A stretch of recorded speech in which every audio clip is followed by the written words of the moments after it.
Olá, irmãos. Bom dia.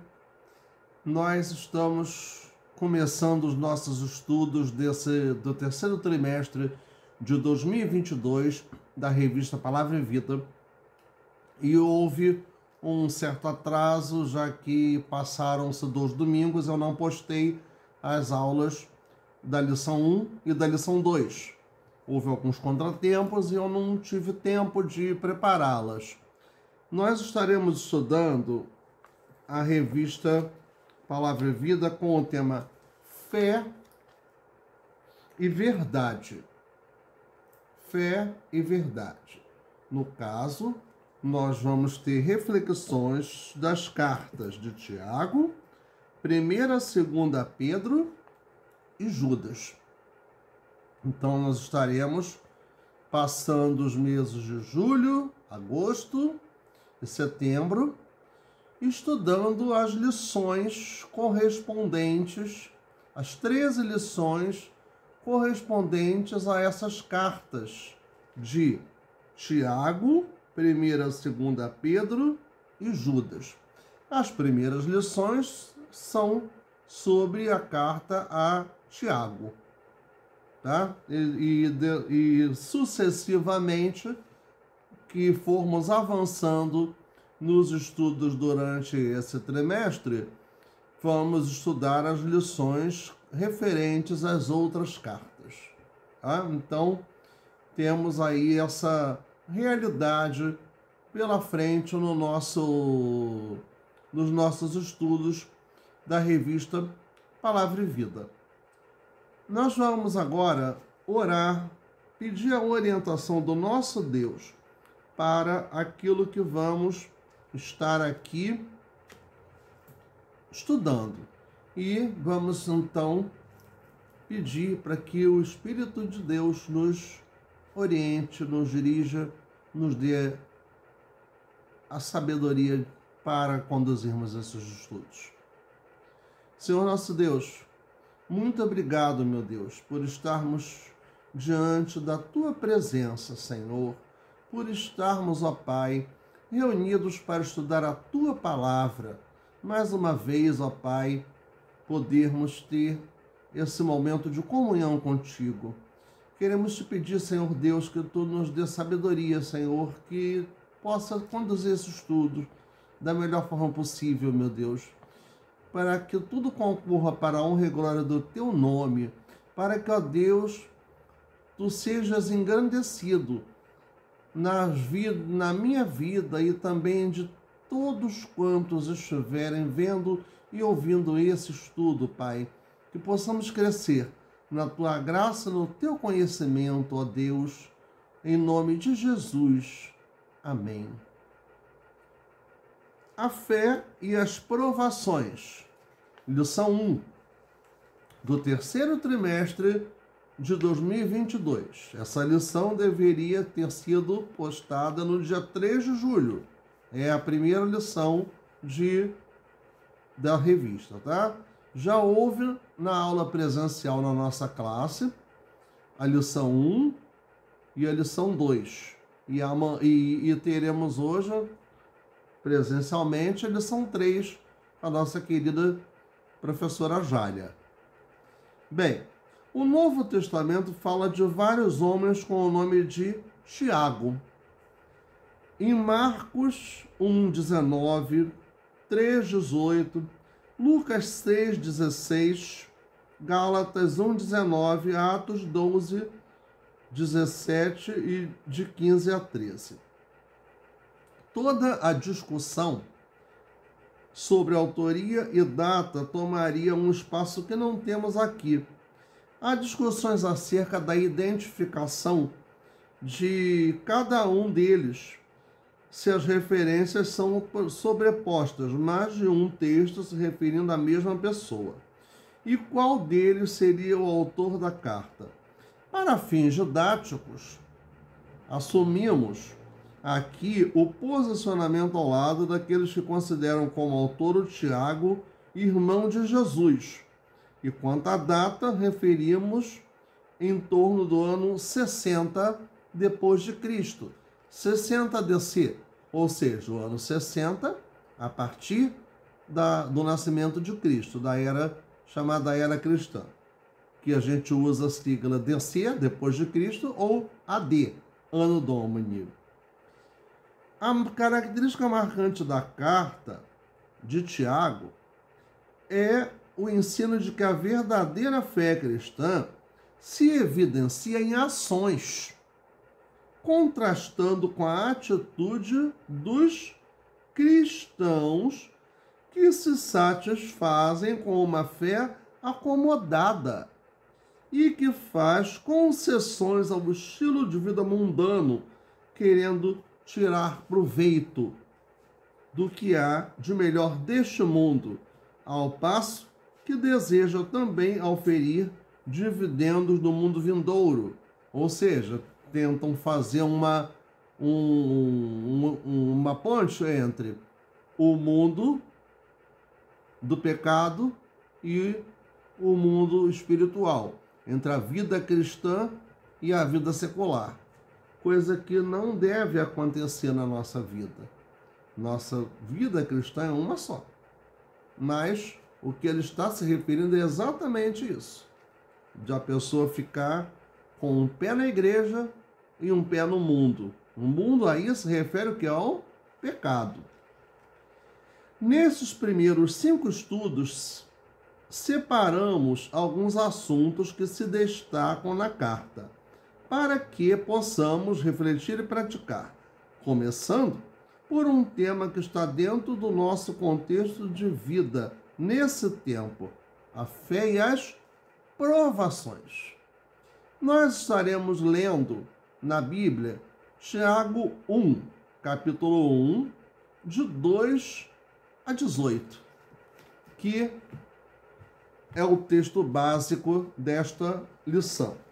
Tiago 1, capítulo 1, do versículo 2 ao versículo 18.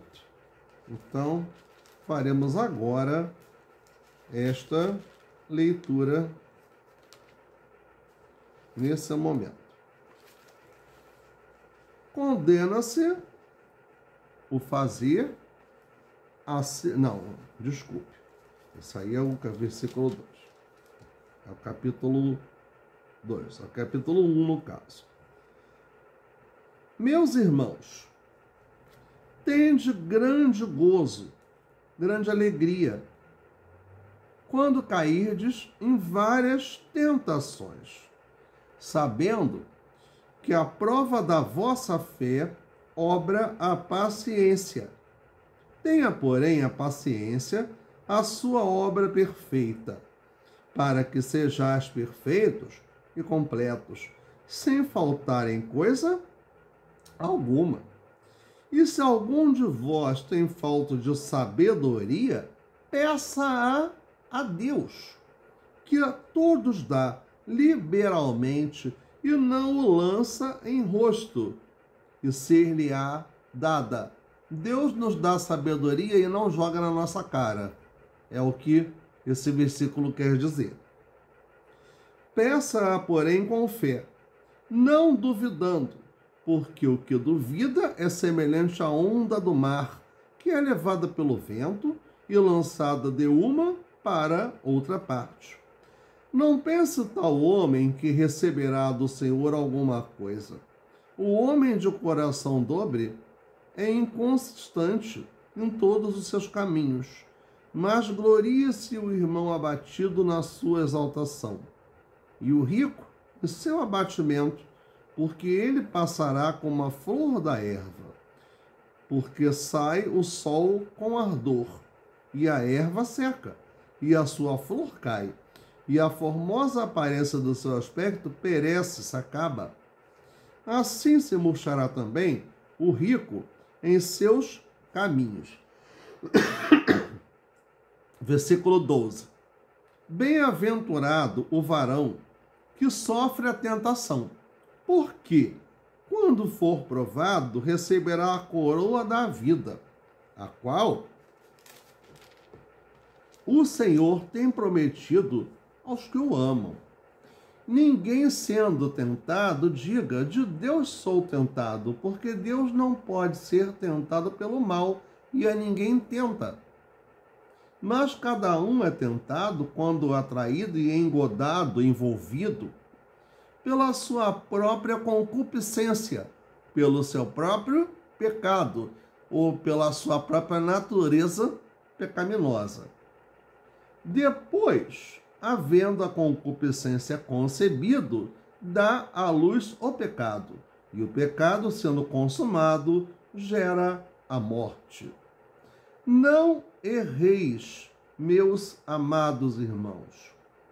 Toda boa dádiva e todo dom perfeito vem do alto, descendo do Pai das luzes, em quem não há mudança nem sombra de variação.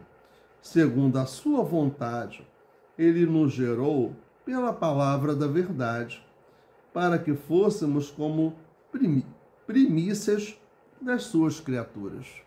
Ou seja, Deus nos criou como primícia da criação, a coroa da criação. Quem é? Nós, os seres humanos. A alegria nas provações. Provações ou tentações são meios, são formas que Deus permite que aconteça para testar a nossa fé, saber até onde nós conseguiremos resistir às provações ou às tentações. Deus permite, Deus não tenta a ninguém. Deus permite que as tentações, que as provações aconteçam, para poder nos lapidar, para podermos saber até quando a nossa fé suporta, o quanto nós confiamos, o quanto nós cremos, o quanto nós amamos a Deus e quanto podemos resistir ao pecado. Bem, a afirmação de Tiago é grandemente paradoxal. Paradoxal porque são duas coisas muito diferentes, próximas. A alegria nas provações.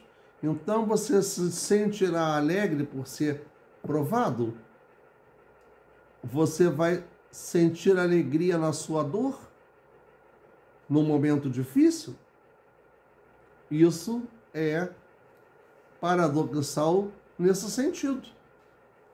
Então vejamos.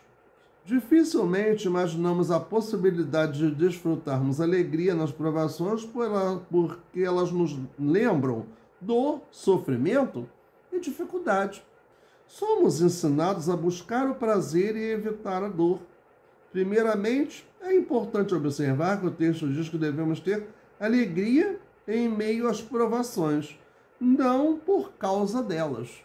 Alegria em meio às provações, por quê? Para nos fortalecermos em Deus e vencermos essas tentações, sairmos fortalecidos ao passar por elas, ao vivê-las. Bem, ponderar, somos chamados a considerar, ponderar, expressão que significa uma atitude que envolve reflexão, algo que ocupa o pensamento principal na mente de uma pessoa.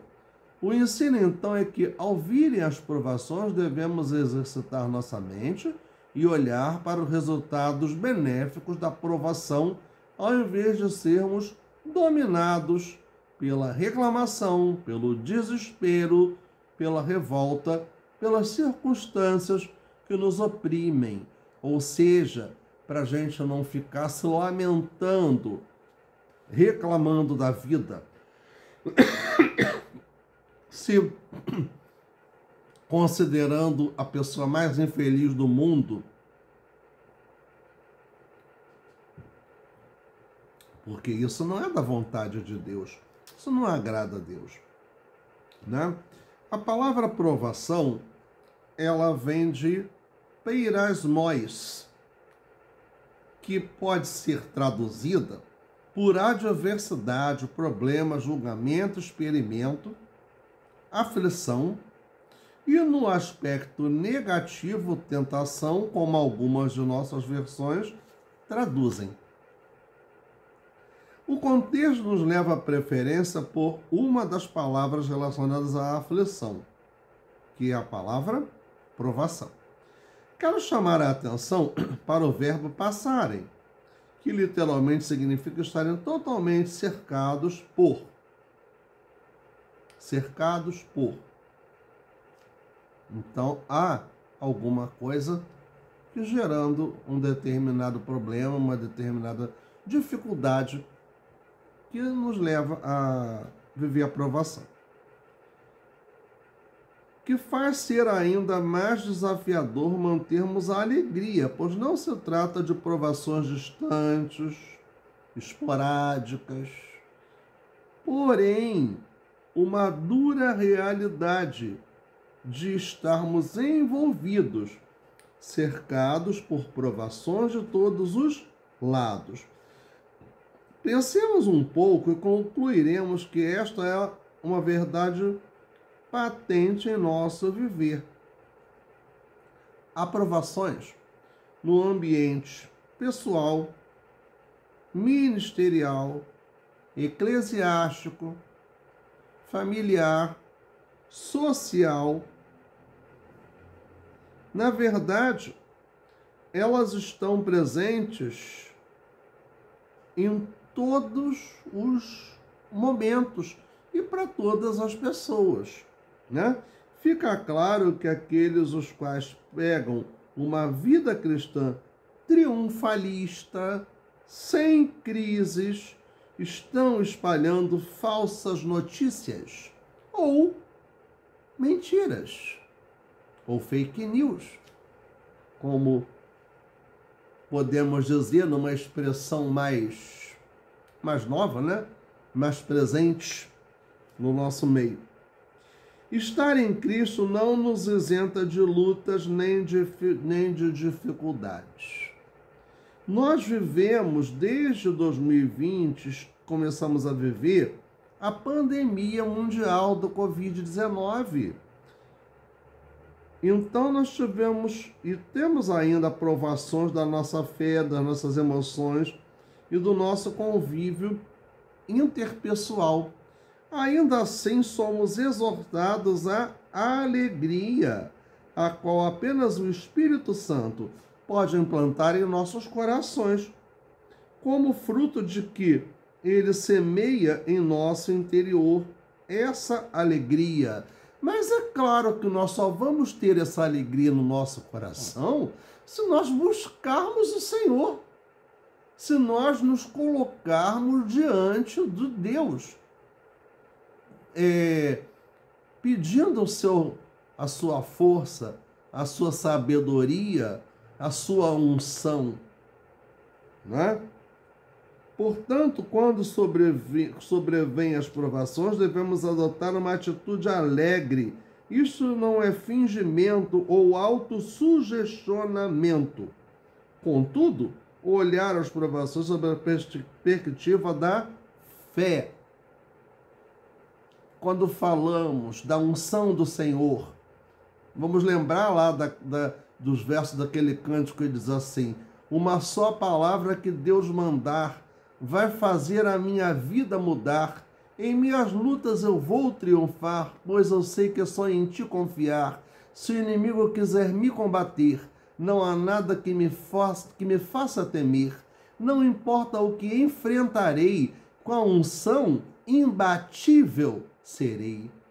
Isso são versos do cântico tua unção, renova a unção sobre mim para profetizar, para libertar e proclamar a libertação e o teu poder para curar, as algemas quebrar, com o agir e o fluir da unção e a unção do Senhor que nos faz vencer as provações.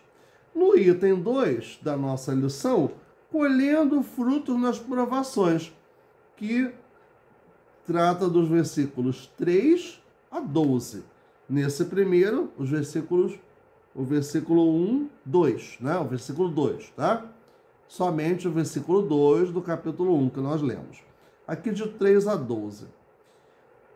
Se não bastasse ensinar que devemos ter alegria em meio às provações, o apóstolo Tiago nos ensina que há bons frutos a serem colhidos por tais circunstâncias. Vejamos quais frutos são esses.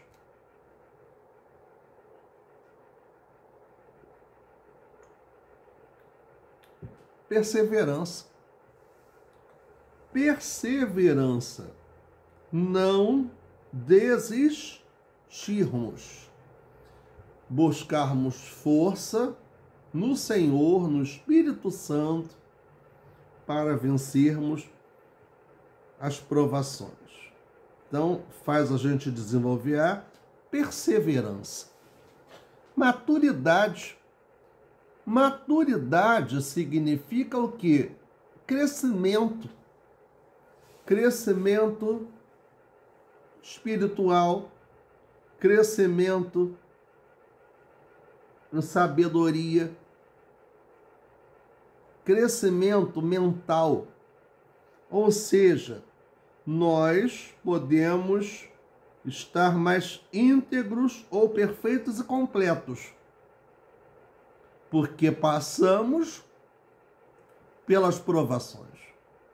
Isso é uma forma de fazermos aprender a lidar, a conviver com as situações difíceis, complicadas e principalmente vencê-las, não por nós, pela nossa força, pelos nossos méritos, mas com a presença do Espírito Santo de Deus, que nos capacita, que nos fortalece, que nos dá sabedoria para podermos atingir essa maturidade.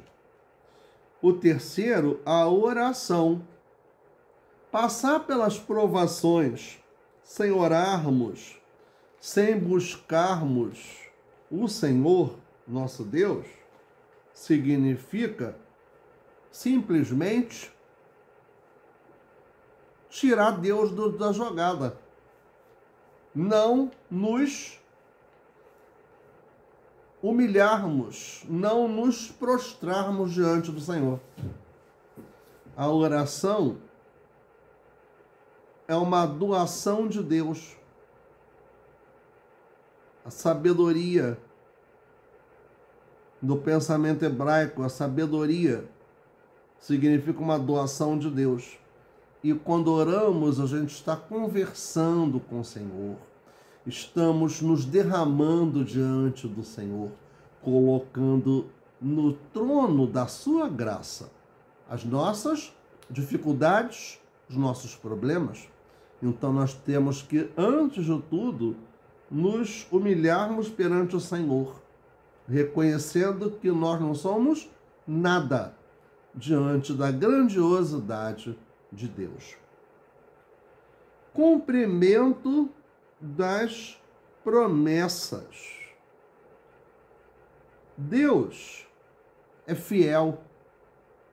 Deus sempre é fiel. Ele cumpre aquilo que nos promete. Mas ele tem o seu tempo. Ele tem o seu momento. Quando fala-se aqui, bem-aventurado, é a mesma expressão do Sermão do Monte. Aquele que persevera ante as provações é bem-aventurado e receberá a coroa da vida, que está no versículo 12 desse texto que nós lemos. Então vejamos. Bem-aventurado, feliz, bem-sucedido. Então, bem-aventurado, bem-aventurança é o que Deus produz. É a vitória que Deus nos concede. É a felicidade proveniente de Deus. Então aqui significa ficar, permanecer, sustentar um peso, que para o crente só é possível mediante a atuação do poder de Deus sobre ele, no intuito de sermos aprovados e recebermos a promessa da coroa da vida. A palavra aprovado aqui significa passar no teste necessário e genuíno, portanto aceitável por ser verificado e validado. Seria então uma certificação da nossa fé concedida por Deus. Há uns versos de uma música do Grupo Logos, né, que diz: você precisa ser obreiro aprovado e não será acusado por ninguém. Andar como Cristo andou. Obreiro aprovado. É o nome dessa música do Grupo Logos. Antiga, já mais de 30 anos de lançamento, talvez até mais de 40, não tenho certeza. Mais de 30 com certeza tem. 40 não posso afirmar. Mas trata justamente dessa situação, lidando com as provações. É o terceiro item dessa lição número 1. A palavra provação também tem uma conotação negativa como tentação. Tá, então vamos ver por quê. Todavia não se deve atribuir a Deus as tentações. Deus não tenta ninguém. Ele é perfeitamente santo e a ninguém tenta. Deus pode nos provar, como fez com Abraão, lá em Gênesis capítulo 22. Porém, jamais nos tentará. Vale dizer, nós é que podemos transformar ocasiões de prova em tentações. A tentação pode até ser uma oportunidade de realizar algo bom de maneira errada, fora da vontade de Deus. Por exemplo, não é errado querer passar em uma avaliação na escola, mas é errado colar para ser aprovado. Então vejamos como podemos lidar com as provações. São 3 sugestões aqui de como nós devemos lidar, conviver com as provações, para que a gente não haja de forma errada. Primeira delas, não transformar a tentação em desculpa para o pecado. Então aqui, ó, o texto apresenta os 4 estágios para a consecução do pecado. A cobiça, no verso 14. A sedução ou engano, também no verso 14.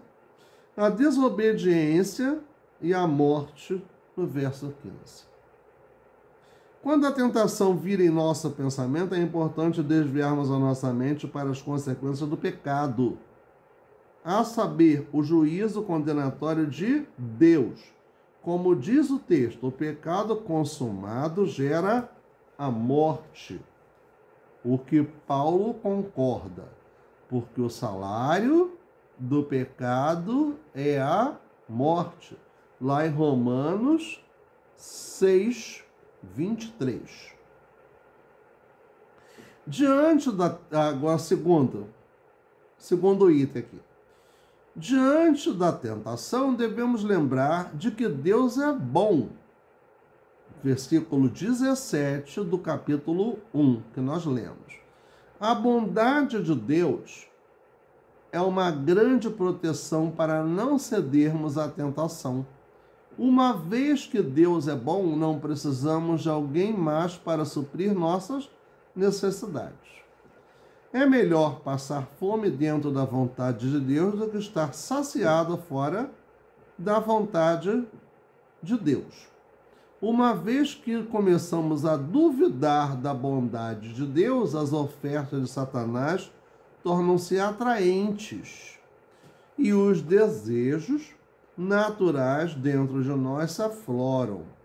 O versículo 17 nos mostra 4 realidades acerca da bondade de Deus, que jamais devemos esquecer.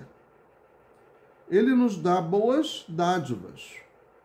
A maneira como Deus dá é boa. Ele nos dá de forma contínua. O verbo descendo traz a ideia de descer continuamente. Ele não muda. É impossível mudar. Deus mudar. Deus não muda. Não pode mudar para pior porque é santo. Não pode mudar para melhor porque é perfeito. Então a bondade de Deus está presente sim, e Deus nunca muda. Nós precisamos ter em mente, tentar procurar praticar, seguir o caráter de Deus na nossa vida. Diante da tentação, precisamos lembrar que temos a natureza divina. Nós temos uma natureza pecaminosa, sim, o pecado original, a desobediência, mas nós temos também em nós a natureza divina. Além de termos sido criados por Deus, nós também nos tornamos nova criatura quando aceitamos a Jesus como nosso Senhor e Salvador. Deus decidiu nos gerar pela palavra da verdade. Nascemos do alto pela graça e por meio da palavra de Deus, e não existe nascimento mais nobre do que este. É a experiência de novo nascimento que nos ajuda a vencer a tentação. Se deixarmos que a velha natureza do primeiro nascimento assuma o controle, seremos derrotados. Recebemos a velha natureza, a carne de Adão, a nossa natureza pecaminosa. E ele fracassou. No entanto, se nos sujeitarmos à nova natureza, seremos vitoriosos, porque a nova natureza vem de Cristo e ele é o vencedor. É uma nova natureza, uma natureza espiritual de nos distanciarmos do pecado. Concluindo a lição, o que o autor nos diz? O Senhor precisa operar em nós antes de poder operar por meio de nós. Então, nós temos que primeiro estarmos convertidos a Deus, sermos instrumentos de Deus, para que Ele opere por meio de nós. Se nós não nos convertemos, se nós não tivermos uma natureza divina, Deus não vai poder operar por meio de nós em momento algum. Porque o Espírito Santo de Deus habita em vasos limpos, santos, purificados. Então nós temos que buscar a santificação para que Deus opere por meio de nós. Antes, Deus precisa operar em nós, para depois operar por meio de nós. Deus passou 25 anos trabalhando na vida de Abraão antes de lhe dar o filho prometido. Trabalhou 30 anos na vida de José, fazendo-o passar por várias provações, antes de colocá-lo no trono do Egito. Passou 80 anos preparando Moisés para 40 anos de serviço. Os 40 anos que Moisés passou no deserto, conduzindo o povo de Israel. Cristo levou 3 anos para treinar seus discípulos e construir o caráter deles. Estes são exemplos comprobatórios de que as provações refirmam e fortalecem a nossa fé. Ninguém gosta de passar por provações, porém elas servem para nos fortalecer e ajudar a crescer. É muito fácil seguir Jesus quando vai tudo bem, mas a grande prova da nossa fé é quando passamos por dificuldades. Será que amamos Jesus de verdade ou somente queremos as coisas boas que Ele oferece? Será que estamos mesmo prontos para seguir Jesus em todas as circunstâncias? A provação é o teste eficaz da fé. Para pensar e agir. Você está lembrando de alguma provação pela qual passou e venceu? Você está passando por alguma provação agora? Saiba que por ela Deus está criando raízes em sua fé nele. Como você pode ajudar aquelas pessoas que estão hoje sob o peso de uma provação? Essas três reflexões são para pensarmos no nosso a sós com Deus. Estão na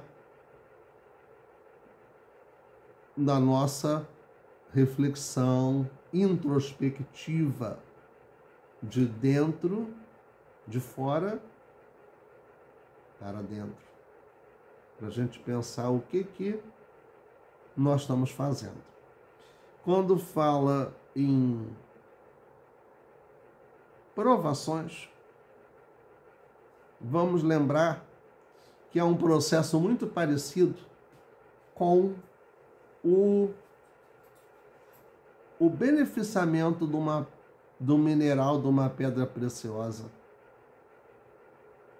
Quando ela é extraída lá na sua jazida, na sua fonte, ela não tem beleza. Ela está bruta. Mas quando ela é lapidada, ela passa por todo um processo, ela fica bonita, ela fica brilhosa. Quando ela está pronta para ser colocada numa joia, foi lapidada. Então Deus faz isso com a gente, com a nossa vida. Deus nos prepara. Mas nós temos que nos colocar diante dele. Deixar que ele nos use. Deixar que ele nos lapide para podermos servi-lo de forma verdadeira. Vamos então lembrar que provações vêm de Deus, sim. Tentações não vêm, não. A provação pode virar uma tentação se nós nos deixarmos dominar pelo pecado. Então nós temos que buscar forças. E essas forças estão aonde? Em Deus. O Espírito Santo de Deus é que nos vai fortalecer para vencer todas essas dificuldades. Tá? Continuemos então orando, irmãos, pelos propósitos, pelo nosso país, pela nossa classe, por todos aqueles propósitos que eu tenho posto nas nossas aulas, né? Estejamos sempre preparados para tal. Oremos então. Senhor Deus, muito obrigado pela aula que pudemos ter. Muito obrigado pela tua direção, pela tua misericórdia, Senhor, porque tu nos capacita, porque tu, ó Deus, nos prepara. Ó Pai, toma-nos nas tuas mãos, abençoa cada um de nós, Senhor. Abençoa o nosso país, Senhor Deus, tem misericórdia do nosso país, Senhor, do povo brasileiro, das nossas autoridades, Senhor. Tem misericórdia de todos nós, ó Pai, e dá a tua direção sobre nossas vidas, Senhor Deus, sobre nossa igreja, sobre cada um de nós, nossas famílias, Senhor Deus.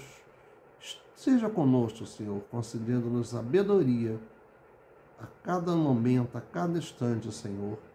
Em nome de Jesus. Amém.